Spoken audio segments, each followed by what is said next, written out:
제가 퀴즈를 하나 좀 낼까요?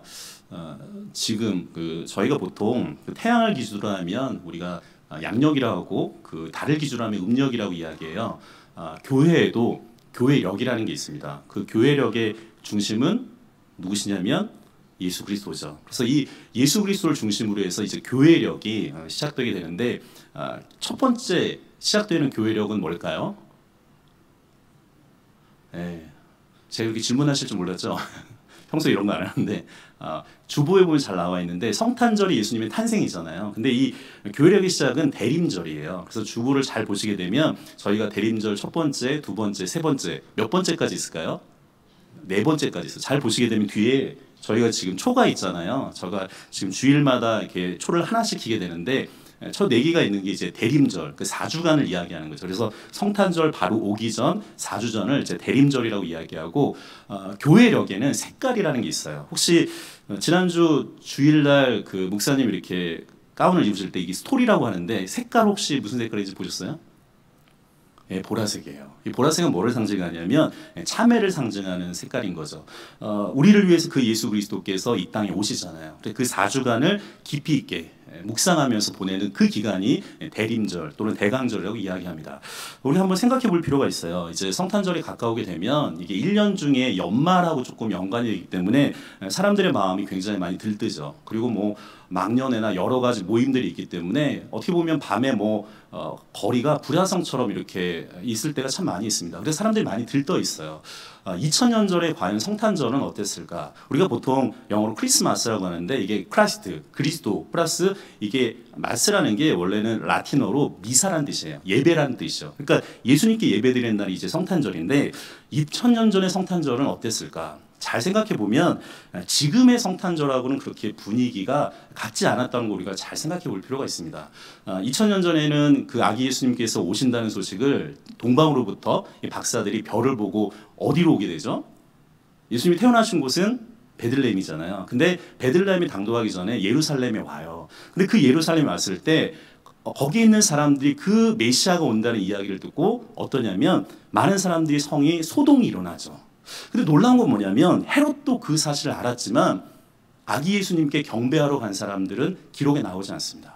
아기 예수님을 경배한 사람들은 육신의 아버지였던 요셉과 마리아, 그리고 우리가 마태복음과 누가복음에 보게 되면 산생기사가 있게 되는데 동방의 박사들과 목자들, 그러니까 2000년 전에 아기 예수님 그 메시아를 경배한 사람들은 그렇게 많지 않은 것을 보게 되죠. 오늘 그림을 잠깐 하나 제가 보여드리려고 하는데 그림을 한번 좀 보여주시겠습니까? 저 그림은 제가 좋아하는 화가 중에 한 명인데 네덜란드 작가인 렘브란트가 그린 화가예요. 17세기 작품인데 저 그림은 오늘 성경과 연관이 되어 있습니다. 오늘 저희가 본 성경이 누가복음 2장에 있는 말씀인 거잖아요. 누가복음 2장에 보게 되면 예수님이 요셉과 마리아와 함께 정결 예식을 하러 가게 돼요. 근데 그때 놀라운 건 뭐냐면 수많은 아이들이 사실은 정결 예식을 하러 예루살렘 성전에 오게 되는데 그때 이 아기 예수님을 만난 사람들이 있어요. 놀랍지 않습니까? 왜냐하면 이 아기가 사실은 뭐 이렇게 명찰, 우리가 유아세례 하는 것처럼 이름에다가 예수 뭐 이런 식으로 써놓은 게 아니잖아요. 근데 그럼에도 불구하고 이 아기 예수님을 만난 사람이 있다는 거예요. 저기 보게 되면 예수님은 아시겠죠? 예수님은 아실 것 같고 그 다음에 할아버지처럼 이렇게 안고 있는 사람이 시몬이라는 사람이에요. 오늘 성경 바로 앞에 나오는 그 시몬이라는 사람이고 손을 이렇게 한 사람은 누굴까요? 예, 오늘 성경의 주인공인 안나예요. 제가 오늘 말하고 싶은 그 안나고 양옆에 있는 사람은 누구냐면 잘 알고 있는 것처럼 육신의 아버지 요셉과 마리아인 거죠. 그래서 저는 저 그림이 참 좋은데 왜 좋냐면 예수님이 베들레헴에서 태어나신 다음에 헤롯의 핍박이 있었잖아요. 근데 그 위에 이집트로 피신했지만 지금 저 성전은 어떤 곳이냐면 하나님의 임재가 있는 곳이에요. 그 임재가 있는 그곳에 지금 마리아와 요셉, 하나님 앞에 순종했던 사람들이잖아요. 그리고 지금 시몬과 안나라는 저 두 사람이 아기 예수님을 만나게 돼요. 오늘 특별히 이 본문이 왜 우리한테 의미가 있게 되냐면 역사적인 예수 그리스도를 만난 사람들이 있다는 거예요. 특별히 성경에서는 어떤 증인을 세우려면 두 사람이 필요하죠. 근데 시몬은 남성을 대표하고 안나는 여성을 대표하게 돼요. 그러니까 이게 남성과 여성 그리고 2명 이상의 증인을 통해서 완벽한 그 예수 그리스도가 나셨음을 증거하는 거죠. 보시게 되면 안나가 손을 어떻게 하냐면 이렇게 한 번 더 보여주시면 이렇게 돼 있잖아요. 그리고 저 그림이 잘 보이실지 모르겠지만 이 렘브란트의 특징이 뭐냐면 이 안나가 눈을 잘 보시게 되면 이 눈이 시각장애인처럼 그려놨어요. 그러니까 잘 안 보이는 것처럼 그려놨어요. 특별히 이 렘브란트가 돌아온 탕자라는 그림도 그리게 되면 거기에 아버지도 눈이 약간 시각장애인처럼 그려놓는 것을 보게 돼요. 근데 왜 이 렘브란트가 그렇게 그려놨냐면 눈은 보이지 않지만 사실 영안이 보이는 거죠. 그리고 저 그림을 잘 보시게 되면 예수님을 중심으로 해서 빛이 어떻게 되냐면 빛이 나요. 이걸 렘브란트의 빛이라고 이야기하는데 저 그림은 잘 보이지 않겠지만 저 예수님 바로 옆쪽에 보게 되면 약간의 촛대가 있어요. 저건 뭐를 상징하냐면 율법이죠. 구약 시대에 있던 그 율법이 이제 예수 그리스도를 통해서 완성이 됐다는 그 장면을 이제 렘브란트가 그린 그림인 것을 보게 됩니다. 그림은 이제 멈추셔도 되고요. 오늘 성경 말씀 세 절밖에 되지 않지만 우리가 이 말씀을 보시길 때 하나를 좀 고민하면서 이 말씀을 보시게 되면 저는 개인적으로 굉장히 큰 은혜가 됐는데 왜 안나가 아기 예수님을 만날 수 있었을까? 다른 많은 사람도 있었잖아요. 제사장이나 서기관이나 율법학자들이 있었는데 왜 이 성전에서 이 정결 예식 때 왜 안나가 아기 예수님을 만날 수 있었을까? 그리고 이 아기 예수님을 안나가 만났다면 이 안나는 어떤 사람이었을까? 우리가 그 질문을 하고서 오늘 성경 본문을 보게 되면 굉장히 큰 울림이 있을 것 같습니다. 우리 성경 말씀 36절에 있는 말씀 같이 읽겠습니다. 또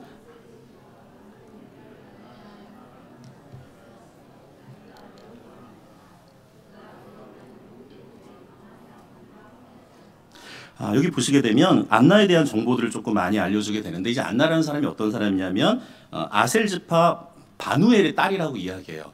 우리가 성경을 보시게 되면 상식을 알고 성경을 보면 되게 재밌는 부분이 많은데 보통 우리가 그 성하고 이름이 있잖아요. 그러니까 동양 문화권에는 뭐 성과 이름이 있어요.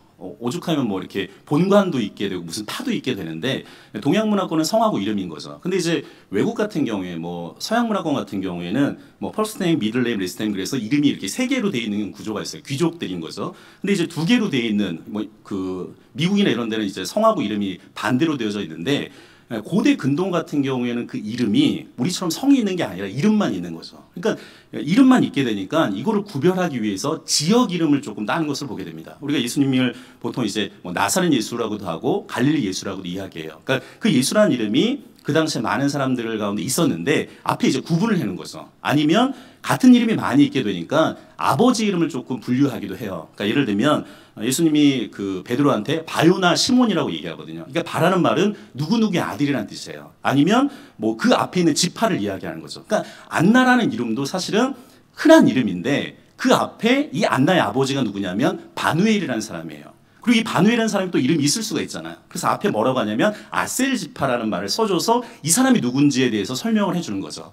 오늘 성경 말씀 보시게 되면 이 아셀 지파라는 그 이스라엘의 그 12지파 중에 한 지파예요. 원래 행복한 뭐 이런 뜻이 되는데 그러니까 야곱의 8번째의 아들이 되는 거죠. 원래 그 레아의 여종 실바의 둘째 아들인데 그 아셀 지파, 사실 다윗 시대 때는 이 아셀 지파가 굉장히 미약해져서 잃어버린 지파라고도 불려지는 그 아셀 지파의 출신인 거예요. 그리고 오늘 성경 말씀 보시게 되면 이 안나의 아버지가 이름이 뭐냐면 바누엘이에요. 이름이 굉장히 좋은데 이 뜻은 뭐냐면 하나님의 얼굴이라는 뜻인 거죠. 굉장히 좋지 않습니까? 하나님의 얼굴. 그리고 안나라는 이름 더 좋아요. 그러니까 히브리 말로 하면 이걸 한나라고도 이야기하는데 은총과 은혜라는 거죠. 저는 저만 그래서 그런데 안나 그러면서 저는 되게 마음이 이렇게 벅찬 이유는 뭐냐면 아버지 이 바누엘이 그 딸의 이름을 졌을 때 어떤 느낌이었을까? 이 아이 이름을 뭐라고 졌냐면 하나님의 은총, 은혜. 이렇게 이름을 짓게 되잖아요. 우리가 부모가 자기 자녀의 이름을 함부로 짓지 않잖아요. 특별히 신앙이 있는 분들, 요 근래 뭐 저희 세대 때는 아이들에게 어떻게든 좀 신앙의 이름을 지려고 굉장히 노력을 하거든요. 저도 제 아이 이름을 질 때 재석이 뭐 김씨니까 당연히 딸 이름을 김씨로 했지만 이름을 제가 왜 서연이라고 했냐면 이게 새벽 서자에다 기쁠 연자예요. 그러니까 새벽의 기쁨. 왜냐하면 새벽에 하나님 앞에 기도하던 중에 이 아이가 태어났기 때문에 하나님 이 아이가 그렇게 성장했으면 좋겠다. 사실 그 이름을 거기에 신앙의 고백으로 사실은 담겨져 있었던 거죠. 오늘 성경 말씀 보게 되면 그 아버지가 이 딸의 이름을 그렇게 져요. 그리고 오늘 성경 말씀 보게 되면 이 안나가 오늘 성경 말씀 보게 되면 뭐라고 돼 있냐면 선지자라고 돼 있어요. 여선지자죠. 구약 성경에 보면 여선지자가 그렇게 많이 나오지 않게 됩니다. 뭐 미리암이나 드보라나 훌다나 이사야 아나 소수밖에 없게 되는데 오늘 성경 보면 이 안나라는 사람이 선지자라고 이야기해요. 이 선지자라는 뜻은 뭐냐면 대언자인 거죠. 그러니까 하나님의 말씀을 대언했다는 거예요. 특별히 우리가 이 말씀을 좀 한번 같이 보시면 좋겠는데 사도행전 2장 17절 말씀 혹시 자막 돼 있나요? 예, 저 말씀 한번 같이 읽겠습니다. 시작. 하나님이 말씀하시기를 말세에 내가 내 영을 모든 육체에 부어주리니 너희 자녀들은 예언할 것이요 너희의 젊은이들은 환상을 보고 너희의 늙은이들은 꿈을 꾸리라. 그때 그 다음 절 저기까지 볼게요. 보시게 되면 성경에 뭐라고 되어 있냐면 자막 한번 다시 보여주시면 하나님이 말씀하시길 말세에 내가 내 영을 모든 육체에게 부어줄 것이다. 그리고 너희 자녀들은 예언할 것이고 너희 젊은이들은 환상을 보고 너희 늙은이는 뭐라고 얘기해요? 꿈을 꿀 것이다. 그래서 신약 성경을 보게 되면 사도행전에 성령의 충만함을 받고 하나님의 영을 받은 다음에 하나님의 말씀에 대해서 깊이 있는 사람들이 많이 나오게 돼요. 특별히 오늘 성경 말씀 보시게 되면 이 안나가 어떤 사람이냐면 선지자라고 이야기해요. 자, 그러면 여기까지는 굉장히 안나의 삶이 평탄해질 것 같은데 오늘 성경 말씀 보시게 되면 이런 이야기가 있습니다. 30절 하반절에 보게 되면 뭐라고 되냐면 그가 결혼을 했어요. 여기까지는 굉장히 해피엔딩인 것 같아요. 근데 그 후반전에 뭐라고 되냐면 7해 동안 남편과 함께 살았다고 돼 있어요. 뭔가 조짐이. 그런데 자 37절 보게 되면 이 안나의 인생에 조금 어려운 일들이 있는 것을 보게 됩니다. 우리 37절에 있는 말씀 같이 읽겠습니다. 과부가 되고 84세가 되었더라. 이 사람이 성전을 떠나지 아니하고 주야로 금식하며 기도함으로 섬기더니. 자 여기 성경 말씀 보시게 되면 그가 누군지는 모르겠지만 결혼을 했어요. 7년 동안 남편과 함께 살았지만 그 다음 뭐라고 돼 있냐면 과부가 됐다고 이야기해요. 혼자가 된 거죠. 그리고 오늘 성경은 뭐라고 돼 있냐면 84세가 되었더라.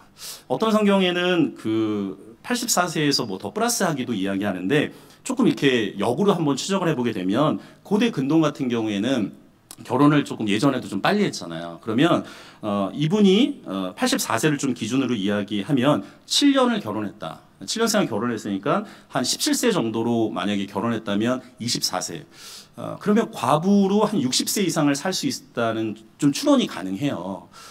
그러면 사실은 제가 그냥 표면적으로 이야기했지만 여기 안에는 굉장히 많은 것들이 담겨져 있는 것을 보게 됩니다. 성경을 보게 되면 그 당시 구약에서 배려해야 될 대상들이 좀 있어요. 그게 뭐냐면 과부와 고아와 객이 나와요. 이 객은 나그네를 이야기하죠. 경제적으로 이 사람들은 굉장히 어렵기 때문에 도와줘야 되는 사람이에요. 특별히 현대의 그 심리학 개론에 보게 되면 사람이 겪는 고통을 이제 스트레스 지수표라고 얘기해서 이거를 1위부터 이제 뭐 몇십 위까지 이렇게 정해주게 되는데 1번이 뭐냐면 배우자의 사별이에요. 그러니까 그게 이제 가장 높은 스트레스 지수인 거죠. 이 배우자의 사별은 왜 어렵냐면 이 공기와 같이 지내던 사람인 거잖아요. 일평생. 근데 이 공기와 같이 지내던 사람이 어느 순간에 사별을 하게 되면 이게 공기를 마실 수 없는 숨이 막혀지는 거죠. 답답한 거죠. 연애를 하다가 막 헤어진 사람들 막 이렇게 눈물을 흘리고 너무 힘든 이유가 뭐냐면 공기와 같이 사랑했던 존재인데 그 사랑하는 존재가 헤어지는 순간에 너무 힘든 거예요. 이 안나가 7년 동안 결혼 생활을 했지만 혼자가 되어지게 돼요. 얼마나 힘들었을까? 굉장히 어려웠을 것 같아요. 근데 이 안나가 어떻게 이 어려운 상황을 이겨내는지 오늘 성경은 이렇게 하반절에 보게 되면 이런 얘기가 있어요. 뭐라고 되냐면 그 다음 하반절이 되게 중요한데 이 사람부터 한번 같이 읽어볼까요? 이 사람이 성전을 떠나지 아니하고 주야로 금식하며 기도함으로 섬기더니. 그런데 이것을 잘 볼 필요가 있습니다. 왜 안나가 그 아기 예수님을 만날 수 있었을까? 그리고 여기에서 조금 더 깊이 있는 생각을 하게 되죠. 첫 번째는 뭐냐면 이 사람은 안나겠죠. 하나님의 은혜라고 불려지고 은총이라고 불려지는 이 안나가 오늘 성경 말씀 보게 되면 첫 번째가 뭐냐면 성전을 떠나지 않았다는 거예요. 그런데 성전은 어떤 곳입니까? 하나님의 임재가 있는 곳이잖아요. 근데 이 안나가 하나님의 성전을 떠나지 않았다고 이야기해요. 이 말은 뭐냐면 그가 예배자로 지금까지 살아온 거죠. 보통 우리가 신앙생활을 하다 보면 그런 경우가 있어요. 인생에 굉장히 어려운 상황이 다가왔을 때 어떤 사람들은 하나님이 없다고 그러면서 성전을 떠나가는 사람들이 있습니다. 그러나 어떤 사람들은 하나님 앞에 더 가까이 나가는 사람이 있어요. 안 나가 그런 사람인 거죠. 제가 예전에 대학 때 아무리 생각해봐도 그 친구밖에 생각이 안 나서 제 대학 동기 중에 한 명이 한 분이 있는데 저보다 이제 나이가 2살 정도 어린데 이 친구는 처음에는 정말 몰랐어요. OT를 갔는데 뭔가 너무 밝았기 때문에 그거를 몰랐는데 그거는 뭐였냐면 이 친구는 그 오른팔이 없어요. 그러니까 나중에 봤는데 이게 오른팔이 없어서 이 옷핀으로 옷을 이렇게 해요. 가을이나 겨울 정도가 되면 한쪽 팔이 없는 거죠. 그리고 신학과를 온 거예요. 왜 그랬을까? 이게 선천적 장애였을까? 근데 나중에 봤더니 그러면 안 되는데 이 친구가 부모님이 하여간 뭐 농사를 졌는지 아기를 잠시 둔 사이에 뭔가 트랙터에 이게 팔이 잘려서 나간 거예요. 그러니까 이게 말이 안 되는 상황인데 그런 상황인 거예요. 이 사춘기를 겪을 때 얼마나 원망이 되겠어요. 이게 선천적인 게 아니라 누군가의 실수 때문에 그렇게 된 일인데 너무 고통스러운 거죠. 하나님 나를 왜 이렇게 했는지. 근데 이 친구가 그 고비를 넘어요. 그리고 오히려 헌신을 받고 소명을 받아서 신학교에 들어온 거예요. 어떤 누구보다도 밝아요. 오히려 이 한쪽 팔이 없지만 4년 동안 공부도 정말 열심히 하고 군대를 또 안 가잖아요. 그러니까 2년 동안 군대를 안 가니까 내가 하나님 앞에 오히려 내 삶을 드리겠다고 해서 저랑 이제 선교단체에 같이 있었는데 중국에 가서 2년 동안 그 가정교회나 이런 데서 이제 하고 지금은 선교단체 지금 이제 간사로 있어요. 결혼도 잘해갖고요. 전 하나밖에 없는데 이제 자녀가 이제 3남매가 있는데 저는 지금 이제 목사님이 됐죠. 곽 목사님인데 곽기섭이 목사님이라고 뭐라고 얘기하냐면 하나님이 나의 오른팔이 되어줬다고 이야기해요. 보통 그런 얘기 못 하잖아요. 할 수도 없고. 근데 인생의 고비가 있었을 때 그 하나님을 만남을 통해서 이 팔에 대한 것이 극복해 나가는 거죠. 오늘 안나도 그랬던 것 같아요. 분명히 어려움이 있지만 그 어려움으로 인해서 하나님을 버리는 게 아니라 우리 하나님 앞에 가까이 나가는 거죠. 오늘 성경 말씀 보게 되면 두 번째 뭐라고 되냐면 이 안나가 주야로 금식했다고 이야기해요. 제가 예전에 그 선교단체 있을 때 전 CCC에 있었는데 그 CCC는 항상 12월 말 정도 되면 3박 4일 금식 수련을 해요. 그래서 기도 제목을 한 100가지 정도를 적어서 이제 같이 대학생들이 이제 3박 4일 동안 물하고 약간 소금 정도를 먹으면서 같이 기도하고 집회하고 막 이러는데 처음 대학교 1학년 때 금식을 하는데 그때 되게 지금도 잘 먹지만 그때는 더 잘 먹었을 거 아니에요. 근데 이게 밥을 안 먹고 하려고 하니까 되게 어렵더라고요. 근데 참 은혜가 됐어요. 3박 4일 동안. 왜냐하면 일단은 우리말로 이제 곡기를 끊고 하나님에게만 집중을 하게 되니까 다른 영적인 세계가 또 보여지는 것을 보게 돼요. 근데 금식은 어떤 거냐면 음식을 끊는 거잖아요. 그러니까 음식을 끊게 되면 결국에는 사람이 죽게 되는데 그 죽을 만큼의 기도의 제목을 갖고 있었다는 거죠. 성경에 보면 금식의 종류가 여러 가지가 있습니다. 보통 이제 금식하는 보통 금식도 있고 두 번째는 이 보통 금식은 이제 물을 먹으면서 하는 금식이에요. 두 번째는 절대 금식이라는 게 있는데 이 절대 금식은 물도 먹지 않는 거예요. 물도 먹지 않으면 정말로 죽게 되는데 그만큼 기도의 제목이 강하다는 거죠. 그러니까 예를 들면 에스라가 이스라엘의 죄 때문에 절대 금식을 해요. 그리고 에스더가 유대인이 절체절명의 위기 상황 속에서 절대 금식을 해요. 세 번째는 부분 금식이라는 것들이 있는데 이건 이제 다니엘이 뜻을 정해서 그런 왕이 있는 그 진비를 먹지 않은 거죠. 또 하나 금식은 정기적인 공적인 금식이 있게 되는데 이건 이제 사도행전에도 나오게 되는 그런 부분들이 있게 되는데 디다케라는 이제 초대교회 문서를 보게 되면 초기 교인들은 뭐 수요일과 금요일 정도에 정기적으로 금식을 하면서 하나님 앞에 가까이 나가는 것을 보게 됩니다. 이 금식은 그런 거죠. 그러니까 내적인 간절함과 기도가 있어요. 근데 문제는 이 내적인 간절함과 기도 때문에 하나님 앞에 음식을 먹는 걸 잊어버리게 되는데 이 내적인 간절함과 기도가 없는 상태에서 그냥 금식만 하게 되면 이거는 형식적인 금식이 되어지게 되는 거죠. 안나는 그런 상황은 아니었던 거예요. 주야로 금식하면서 하나님 앞에 가까이 나가는 거죠. 또 하나 중요한 게 있는데 오늘 성경 말씀 보시게 되면 뭐라고 되어 있냐면 주야로 금식하며 뭐라고 되어 있죠? 기도함으로 섬겼다고 이야기합니다. 이게 중요한 거죠. 기도함으로 섬겼다. 근데 기도는 하나님과 대화하는 거잖아요. 제가 예전 교회에서 그 70세 이상 은퇴하시는 그 권사님들하고 기도 모임을 이제 매주마다 가진 경우가 있었는데, 그건 어떤 거냐면, 육신은 사실은 약해질 수 있잖아요. 그러나 기도의 깊이는 더욱더 깊어지는 거죠. 그래서 저희가 11시 예배 바로 전에 그 권사님들이 10시 반 30분 정도에, 저희 본당 구조는 저희하고 조금 달라서 바로 이제 위층에 이제 잠옷이 있어서 거기에 이제 어르신들이 딱 오셔서 함께 기도하는 거예요. 말씀을 전하시는 목사님과 그리고 장로님들, 기도하시는 장로님들, 찬양대, 그리고 그 성도들을 위해서 함께 어르신들이 기도해요. 그러면 정말로 말할 수 없는 하나님의 그 신비로운 느낌이 들어요. 그래서 이 예배를 위해서 함께 기도하는 거죠. 그래서 그 권사님들한테 그런 얘기를 해요. 함께 기도함을 통해서 섬기는 거죠. 안나가 지금 84세 되는 고령의 나이지만 그가 할 수 있었던 게 있어요. 기도함으로 섬길 수 있는 거죠. 사랑하는 성도 여러분, 우리의 육신이 쇠해질 수 있지만 늘 하나님 앞에 기도함을 통해서 섬기는 믿음의 사람들이 되어주기를 간절히 소망합니다. 오늘 성경 말씀 38절에 있는 말씀입니다. 우리 38절에 있는 말씀 같이 읽겠습니다. 마침 이때에 나와서 하나님께 감사하고 예루살렘의 속량을 바라는 모든 사람에게 그에 대하여 말하니라. 아멘. 오늘 성경에 놀라운 말이 나와요. 마침 이때. 마침 이때가 어떤 때겠어요? 요셉과 마리아가 아기 예수님을 데리고, 시므온이 지금 예수님을 만났잖아요. 안나도 지금 아까 제가 렘브란트 그림처럼 마침 이때 이 성전에서 누구를 만나냐면 예수 그리스도를 만나게 되는 거죠. 이건 우연이 아닌 거잖아요. 앞에 그 시므온도 그렇지만 성령의 인도함을 따라서 이것을 만나게 돼요. 저는 이 말씀을 묵상하면서 그런 마음이 들었는데, 우리가 올 한 해 이 성지교회가 추구하고 있는 표어가 있잖아요. 뭐가 있죠? 삼복. 예배의 수복, 예배의 회복, 예배의 축복. 저는 그 말이 이 구조 안에 들어오는 것을 개인적으로 이제 생각이 되는데, 왜 그러냐면 보세요. 이 안나가 과부가 됐지만 성전에서 어떻게 해요? 늘 그 성전을 떠나지 않고 주야로 금식하고 기도함으로 섬기잖아요. 예배를 지키는 거죠. 그 예배를 지켰더니 이 안나가 어때요? 예배의 회복이 일어난 거 아니겠어요?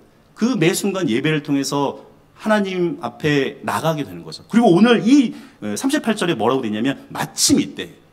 이게 뭐예요? 예배의 축복인 거잖아요. 그런데 예배의 축복은 다른 게 아니라 주님을 만나는 거잖아요. 이 안나가 지금 다른 어떤 누구도, 왕도, 제사장도, 선지자, 율법학자도 아닌 이 안나가 예수를 만나는 거예요. 근데 그게 축복 아니겠습니까? 오늘 그 모습이 나오게 되는 거죠.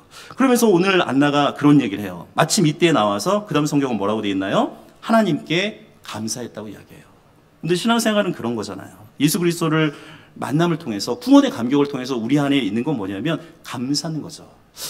과연 이 안나가 어떤 이야기를 했을까? 그러니까 누가는 기록하고 있지 않지만 조금 추론을 해볼 수 있을 것 같아요. 오늘 성경 말씀 누가복음 2장 28절부터 32절까지 있는 말씀, 우리 한번 같이, 바로 위에 있는 본문인데 그 본문을 한번 같이 읽어보겠습니다. 누가복음 2장 28절부터 32절까지입니다. 같이 읽겠습니다. 시므온이 아기를 안고 하나님을 찬송하여 이르되, 주제여 이제는 말씀하신 대로 종을 평안히 놓아주시는도다. 내 눈이 주의 구원을 보았사오니 이는 만민 앞에 예비하신 것이요 이방을 비추는 빛이요 주의 백성 이스라엘의 영광이니이다 하니. 아멘. 그런데 이 본문이 어떤 거냐면, 시므온이 역시 성령의 인도하심에 따라서 아기 예수님을 만났어요. 그 만난 다음에 시므온이 고백한 거예요. 그래서 오늘 성경 28절 뭐라고 되냐면, 시므온이 아기를 안았다는 건 뭐냐면 예수를 만난 거예요. 그 예수 그리스도를 만난 다음에 뭐라고 하냐면 하나님을 찬송하는 거죠. 그리고 뭐라고 얘기하냐면, 주제요 이제는 말씀하신 대로 종을 평안히 놓아주신 데다. 그러니까 이 시몬이 오랫동안 이 예수 그리스도를 만나기를 기다렸다는 거죠. 근데 그 기다림이 이제는 성취가 됐어요. 그러면서 이 시몬이 뭐라고 이야기하냐면, 내 눈이, 오늘 성경 그 28절 하반절에 보시게 되면 굉장히 중요한 이야기를 하는데, 예수님이 어떤 분인지에 대해서 설명해요. 뭐라고 되어 있냐면, 내 눈이 뭐를 봤다고 얘기해요? 주의 구원을 봤다고 해요. 그분이 구원인 거죠. 그리고 오늘 성경 뭐라고 하냐면, 만민 앞에 예비하신 것이다. 만민, 모든 사람에게 예비하신 것이다. 그리고 오늘 성경 뭐라고 하냐면, 이방을 비추는 빛이다. 그리고 주의 백성 이스라엘의 영광이라고 이야기합니다. 근데 인생에서 가장 큰 공포가 허무와 죽음인 거잖아요. 심리학자들이 아무리 사람들의 고민을 그 몇백 개, 몇천 개가 있어도 결국에는 압축하면 두 가지라는 거예요. 하나는 뭐냐면 허무, 내가 왜 인생을 살아야 되냐, 그 문제. 또 하나는 죽음, 내가 죽은 다음에 과연 어떻게 될 것인가. 그 두 가지의 문제로 귀결된다는 거죠. 그러나 이 허무와 죽음의 문제를 해결하신 분이 있다는 거예요. 오늘 말씀대로 예수 그리스도. 그분께서 우리의 허무를 어떻게 해요? 십자가를 통해서 다시 한번 우리에게 인생의 의미를 주시잖아요. 죽음을 어떻게 돼요? 새 생명을 우리에게 새로운 소망을 주시게 되는 거잖아요. 그러니까 이 안나가 감사할 수밖에 없는 거죠. 그래서 오늘 성경에 뭐라고 되어 있냐면 그 다음 하반절에 그 하반절 한번 같이 읽어보겠습니다. 끝에 보시게 되면 예루살렘 속량을 같이 읽어보겠습니다. 예루살렘의 속량을 바라는 모든 사람에게 그에 대하여 말하니라. 예수를 만났으니까 자연스럽게 그 예수에 대해서 많은 사람들에게 전하게 되는 거죠. 저는 여러분 여기 말씀을 보면서 그런 생각이 드는데, 우리가 그 신앙민들이 그런 얘기를 해요. 나중에 통일이 돼서 고향 땅에 한번 가보면 내가 죽어도 여한이 없다. 그런 얘기를 이산가족 뭐 그렇게 프로그램 보면 되게 많이 하게 되는데, 저는 안나가 그랬을 것 같아요. 84년 동안 성전에서 하나님 앞에 기도하며 섬기면서 나갔는데 그 주님을 만났어요. 이제 죽어도 여한이 없겠다. 강렬한 만남인 거죠. 그 만남이 일평생을 끌고 가는 거잖아요. 저에게도 그런 경험이 있었던 것 같아요. 첫 번째는 아내를 만났을 때, 그 아내를 보고 나서 저런 사람이 있구나. 첫눈에 반했다는 말을 제가 거기서 이제 저기 있어가지고 좀 제가 그분께서 계셔가지고 좀 그 다음 얘기를 좀 못하겠는데, 그러니까 첫눈에 반해서 저분과는 꼭 같이 평생을 그런 강렬한 만남 끝까지 가는 게 있고, 근데 정말로 중요한 만남은 뭐냐면 주님과의 만남인 거죠. 아직도 저는 잊혀지지 않습니다. 1990년도 1월 달에 저도 모태신앙이지만 이 안나처럼 정말 그 주님을 만났던 것 같아요. 너무 뜨겁게 만났던 것 같아요. 그래서 제 마음속에 정말로 죽어도 여한이 없다. 그 고백이 있었기 때문에 소명자로 살고 사명자로 지금까지 살아왔던 것 같아요. 사랑하는 성도 여러분, 이 자리에 이 금요 기도회 때 나오신 분들 분명히 그런 만남이 있을 줄 믿습니다. 다시는 그 예수 그리스도의 첫사랑이 회복되어지기를 간절히 소망합니다. 식혀졌던 그 예수 그리스도의 사랑이 다시금 뜨거워지기를 간절히 소망합니다. 오늘 말씀을 좀 정리하면, 누가 예수님을 알아봤나? 누가 예수님을 만나게 됐나? 오늘 성경 말씀 보시게 되면 이 예수 그리스도의 오심을 기다리면서 간절히 기도했던 그 안나, 그 사람이 예수 그리스도를 만났던 거죠.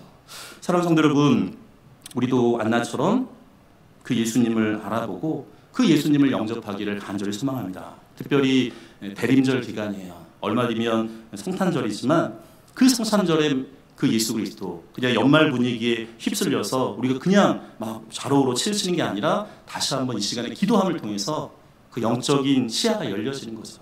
그래서 안나처럼 그 예수 그리스도를 뜨겁게 만나는 믿음의 사람으로 살아가기를 간절히 소망합니다. 우리 이 시간에 같이 찬양하겠습니다.